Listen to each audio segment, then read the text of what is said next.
ขอนอบน้อมด้วยเสียงกล่าวแด่พระพุทธเจ้าผู้ทรงรู้ผู้ทรงเห็นผู้ทรงเป็นพระอรหันตสัมมาสัมพุทธเจ้าพระองค์นั้นตอนที่839ตื่นเถิดลุกขึ้นเถิดมาทำความประเสริฐให้เกิดขึ้นแก่ตนและเกื้อกูลแก่เหล่าสัตว์บุคคลพึงรีบขวนขวายในความดีพึงห้ามจิตเสียจากบาปเพราะว่า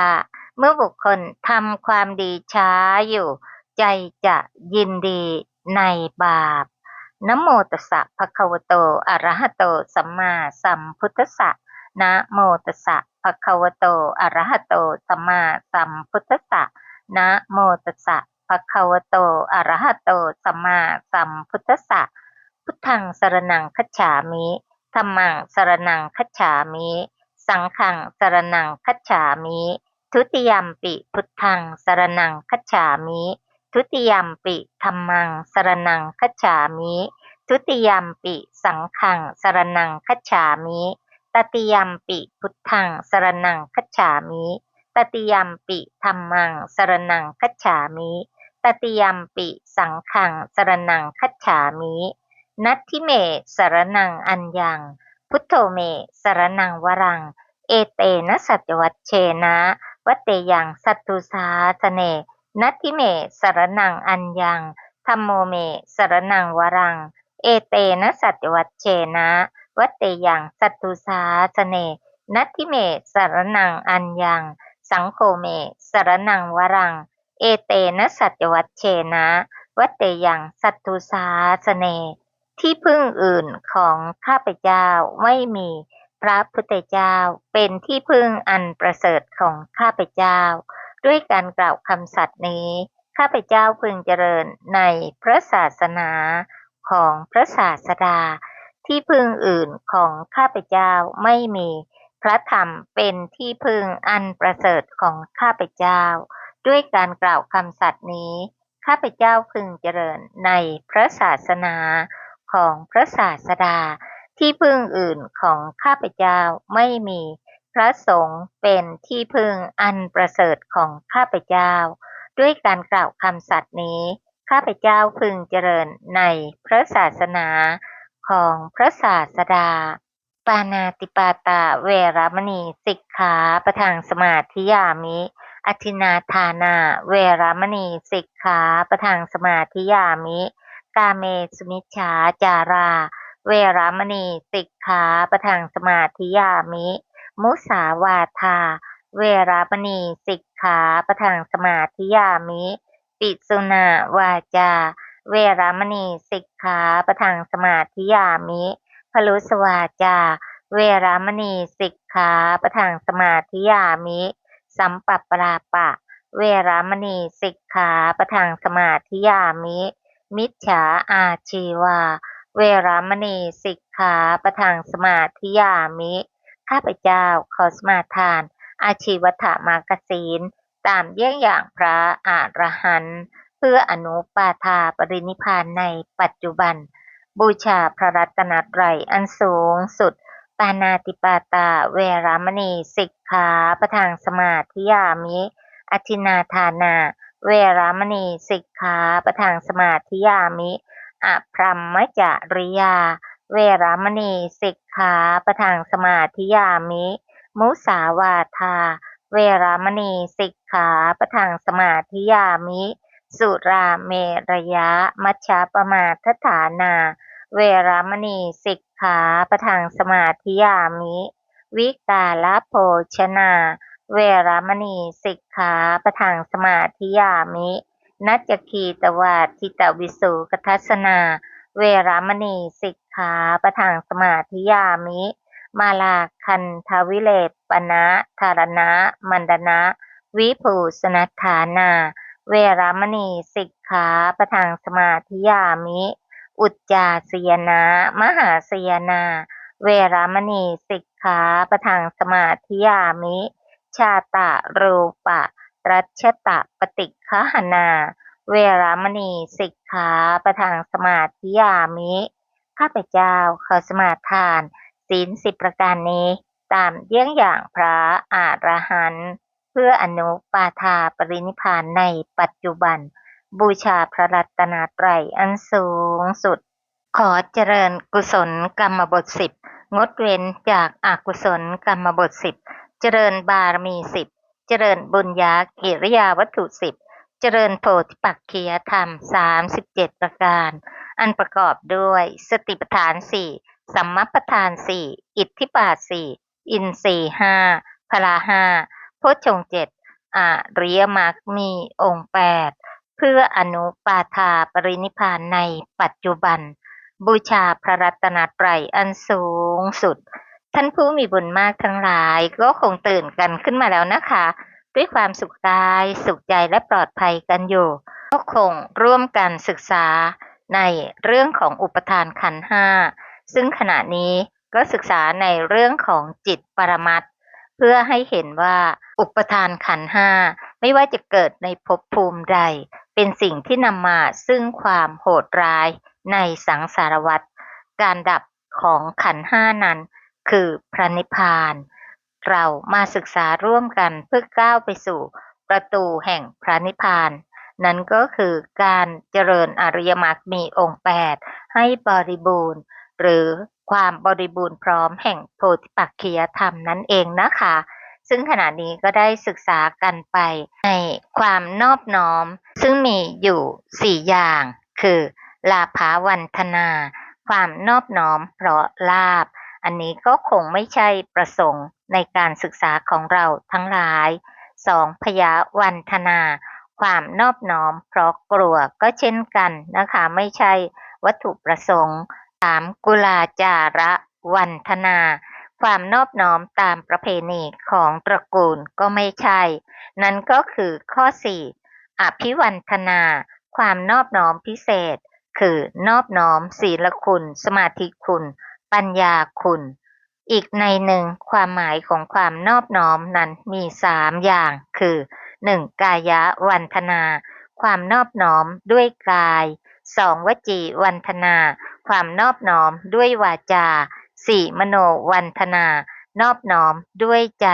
ในอภิธรรมมัฏฐสังคหะนั้นตั้งวิเคราะห์ว่าอภิธรรมมัฏฐาสังไขหันติเอตถาติเท่ากับอภิธรรมมัฏฐสังคโหเนื้อความของพระอภิธรรม7ประกรณ์พระอนุรุทธาจารย์ย่อมย่อไว้ในคัมภีร์นี้เพราะเหตุนั้นคัมภีร์นี้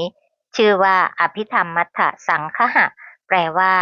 คัมภีร์ที่ท่านย่อเนื้อความของพระอภิธรรม7ประกรณ์เข้าไว้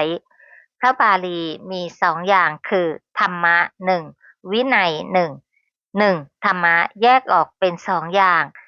ธรรมะได้แก่พระสูตร2อภิธรรมได้แก่พระอภิธรรม7คัมภีร์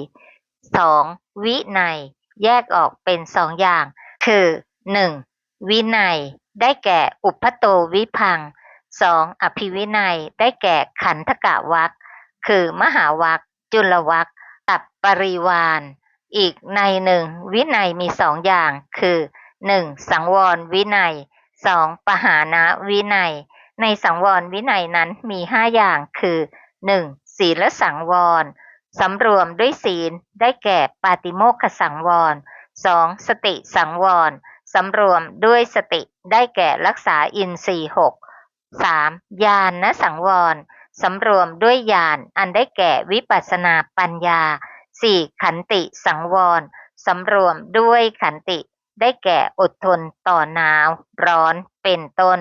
5วิริยะสังวรสำรวมด้วยความเพียรได้แก่อดกลั้นต่อวิตก3ในปหานาวินัยมี5อย่างคือ1ตทังคปหารละด้วยองค์นั้นๆจนถึงโคตรภูญาณ2วิคัมพนปหารละด้วยการข่มไว้ด้วยอำนาจอุปจารสมาธิกับอัปปนาสมาธิ3สมุจเฉทปหารละโดยเด็ดขาดด้วยมรรคญาณ4ปฏิปัสสัทธิปหารละโดยการสงบระงับคือผลญาณ5นิสรณปหารละโดยสลัดออกคือพระนิพพานผลของการนอบน้อมพระรัตนตรัย10ประการคือ 1. อันตรายะนิวารณะป้องกันอันตรายทั้งปวง 2. คันธปริสมาปณะแต่งประกรณ์สำเร็จรู้ล่วงไปด้วยดี 3. คันธอุคหานาธิกรณะให้สำเร็จประโยชน์มีการเรียนประกรณ์เป็นต้น 4. โสตุชนะสมุทสาหะชนะนะทำให้ผู้ศึกษาเกิดความอุตสาหะ 5. โวหารสุขสะดวกแก่การเรียกชื่อคัมภีร์ 6. ธรรมสรูปาทิวะโพธะรู้รูปนามโดยสรุปเป็นต้น 7. ยถาภูตญาณรู้รูปนามตามความเป็นจริง 8. นิพพิทายานให้เกิดความเบื่อหน่ายในรูปนาม 9. วิราคญาณได้แก่มรรคญาณ 10. วิมุตติญาณได้ผลญาณปนามคาถาจบ ซึ่งเราก็จะเริ่มศึกษาในการพรรณนาปริเฉดที่ 1 ดังต่อไปนี้นะคะ บัดนี้ท่านอาจารย์เริ่มจะแสดงการจำแนกจิตด้วยอำนาจจิตที่เป็นไปในภูมิ ชาติ และสัมปโยคะเป็นต้น ก่อนเพื่อจะแสดงการจำแนกอรรถะแห่งพระอภิธรรมทั้งหลาย ตามที่ยกขึ้นแสดงไว้โดยลำดับแห่งอุเทศ เพราะการอธิบายสภาวะแห่งธรรมะทั้งหลายที่มีการจำแนกจะเว้นจากการจำแนกย่อมไม่สำเร็จ ฉะนั้นจึงกล่าวคำเป็นต้นว่าตัฏฐจิตตังตาวะดังนี้ศัพท์ว่าตาวะย่อมเป็นไปในอรรถะแห่งคำว่าก่อนนี้ก็เนื้อความในอุเทศนั้นดังนี้บรรดาอรรถะแห่งอภิธรรมทั้งสี่ตามที่ยกขึ้นแสดงแล้วจะแสดงจิตก่อนจิตชื่อว่ามีสี่อย่างเพราะอรรถะว่ามีอย่างคือมีสี่ประการก็เพราะธรรมะทั้งหลายที่เป็นไปในภูมิสี่เหล่านี้ประณีตขึ้นโดยลำดับฉะนั้นท่านอาจารย์จึงกำหนดนิเทศแห่งธรรมะเหล่านั้นโดยลำดับแห่งธรรมะที่เลวหีนจิตประเสริฐ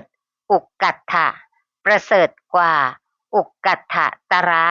และประเสริฐที่สุดอุกกัตถะตมะ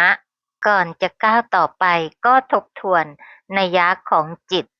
ในแง่ของการตั้งวิเคราะห์อีกครั้งค่ะจินเตตีติเท่ากับจิตตัง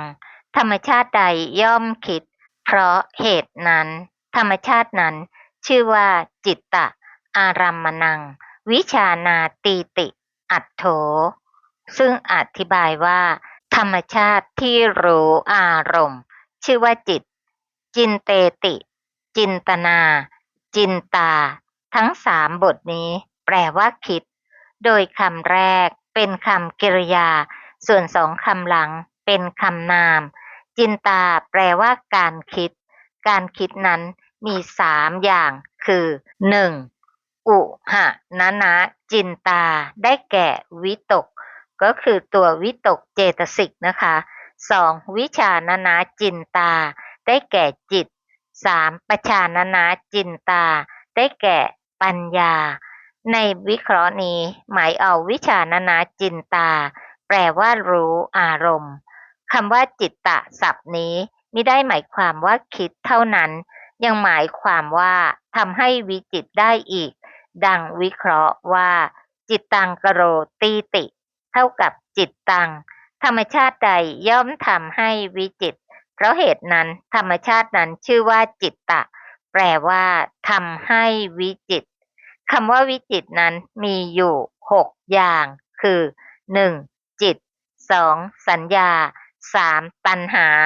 4กรรม5โยนิ6หมู่สัตว์ดังบาลีแสดงไว้ในปรมัตถทีปณีว่าจิตตวิจิตตายะสัญญาวิจิตตาสัญญาวิจิตตตายะตัณหาวิจิตตาตัณหาวิจิตตตายะกัมมานิวิจิตตานิกัมมะวิจิตตตายะโยนิโยวิจิตตาโยนิวิจิตตตายะเตสังติรัชฉานะคตานังวิจิตตตาเวทิตภาเพราะจิตวิจิตสัญญาจึงวิจิตเพราะสัญญาวิจิต ตัณหาจึงวิจิตรเพราะตัณหาวิจิตร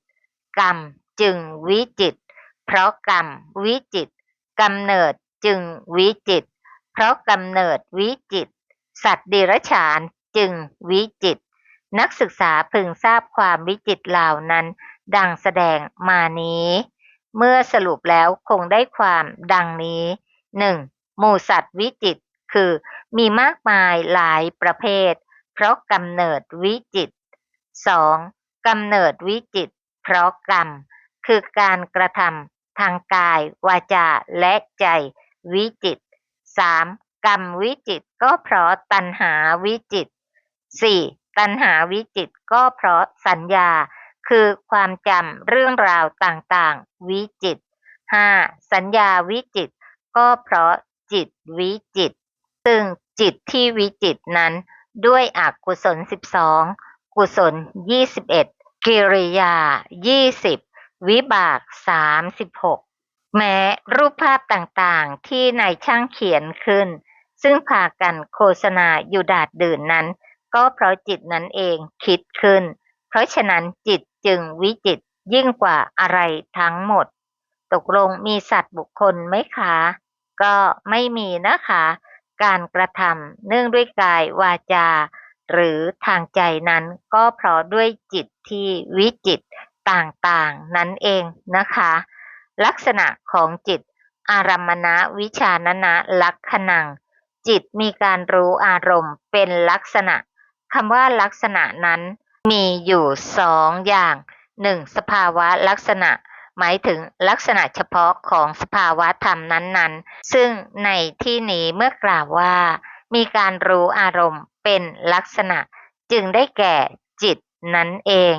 2. สามัญลักษณะหมายถึงลักษณะทั่วไปของสภาพธรรมทั้งหลายซึ่งได้แก่อนิจจังทุกขังอนัตตาคำว่าลักษณะในที่นี้หมายเอาสภาวะลักษณะคือลักษณะเฉพาะของสภาวะธรรมซึ่งในข้อนี้ได้แก่ลักษณะของจิตเพราะเรากำลังกล่าวกันถึงเรื่องจิตอยู่นะคะในการศึกษานี้ก็จะพยายามรวบรวมจากตรงนั้นตรงนี้ในผู้ที่วรรณนาไว้หลากหลายนะคะอาจจะมีการรวบรวมและวิเคราะห์มาอย่างละเอียดแตกต่างกันออกไปหรือจัดหัวข้อที่แตกต่างกันออกไปก็จะนำมาเพิ่มเติมในจุดต่างๆนะคะเพื่อจะให้มีความเข้าใจเต็มที่นั่นเองนะคะอธิบายกามาวจรจิตเป็นต้นบทว่ากามาวจรังเป็นต้นนั้นมีวิเคราะห์ดังนี้ธรรมะใดย่อมปรารถนาวัตถุกามเพราะเหตุนั้นธรรมะนั้นชื่อว่ากามได้แก่กามตัณหาที่ชื่อว่ากามาวจระเพราะอัตถาว่าเป็นที่ท่องเที่ยวแห่งกามตัณหานั้นด้วยอำนาจทำให้เป็นอารมณ์นี้เป็นนัยยะที่1กามวัตถุคืออะไรนะคะก็เป็นสีเสียงกลิ่นรสโผฏฐัพพะนั่นเองนะคะกามคุณ5ซึ่งเป็นวัตถุอีกอย่างหนึ่งชื่อว่ากามเพราะอัตถาว่าอันจิตใคร่ได้แก่กามภพ11อย่าง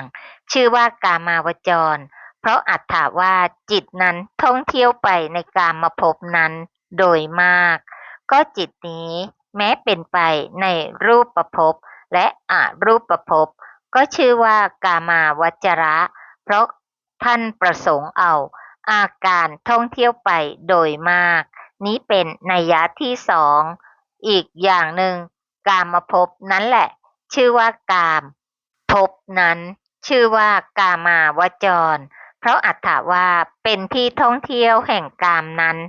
จิตแม้เป็นไปในกามภพนี้ก็ชื่อว่ากามาวจรจิตแม้เป็นไปในกามาวจรภพนั้นก็ชื่อว่ากามาวจรด้วยอำนาจชื่อภพที่อาศัยในจิตผู้อาศัยดุจในประโยคมีคำเป็นต้นว่าเตียงทั้งหลายย่อมกระทำการโห่ดังนี้ได้ขยายไว้ว่า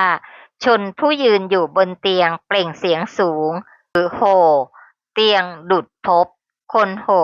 ดุจจิต พอละด้วยการกล่าวที่พิสดารนักก็ในอธิการนี้มีคาถาย่อเนื้อความไว้ว่าจิตนั้นพึงชื่อว่ากามาวจรเพราะอัตถาว่าเป็นที่ท่องเที่ยวแห่งกามหรือว่าจิตนั้นพึงชื่อว่ากามาวจรเพราะอัตถาว่าท่องเที่ยวในกามหรือแม้โดยฐานูปจาระจิตนั้นก็ชื่อว่ากามาวจร พึงเห็นนัยยะแม้ในรูปาวจรจิตและอรูปาวจรจิตตามสมควรเช่นเดียวกันพึงพอใจในการท่องเที่ยวไปในส่วนไหนก็เรียกอย่างนั้นพึงพอใจในการท่องเที่ยวไปในรูปภพก็เรียกว่ารูปาวจรจิตในอารูปก็เรียกว่าอรูปาวจรจิตก็เมื่อปรารถนาที่จะท่องเที่ยวอยู่ในภพภูมิทั้งหลายเหล่านั้นก็ย่อมไม่ถึงที่สุดภพใช่ไหมคะแล้วอะไรล่ะจะเป็นการถึงที่สุดภพได้โดยพ้นจากการท่องเที่ยวในภพทั้งปวงนั้นก็คือคำว่าโลกุตตรจิตจิตที่ชื่อว่าโลกุตตระเพราะอัตถาว่าข้ามขึ้นจากโลกกล่าวคือจากอุปทานขันธ์โดยความไม่มีอาสวะได้แก่มรรคจิตส่วนผลจิตชื่อว่าโลกุตตระเพราะอัตถาว่าข้ามขึ้นแล้วจากโลกนั้นอีกนัยยะหนึ่งแม้มรรคจิตและผลจิตทั้งสองกับนิพพานชื่อว่าโลกุตตระเพราะอัตถาว่าสูงกว่าคือยิ่งกว่าโลกด้วยอำนาจแห่งคุณตามที่กล่าวแล้วนั้นแหละก็ด้วยการศึกษาเป้าหมายสูงสุดของเราทั้งหลายใช่ไหมคะเพื่อให้รู้จักรูปนามขันธ์ห้าอันเป็นสิ่งที่หมุนไปในวัฏฏะสงสารอยู่นั้นว่าเป็นสิ่งที่มีความแปรปรวนไม่อิสระแต่เราต้องการความพ้นจากสิ่งเหล่านี้ซึ่งมีแต่ความแปรปรวนเข้าสู่ความอิสระอย่างแท้จริง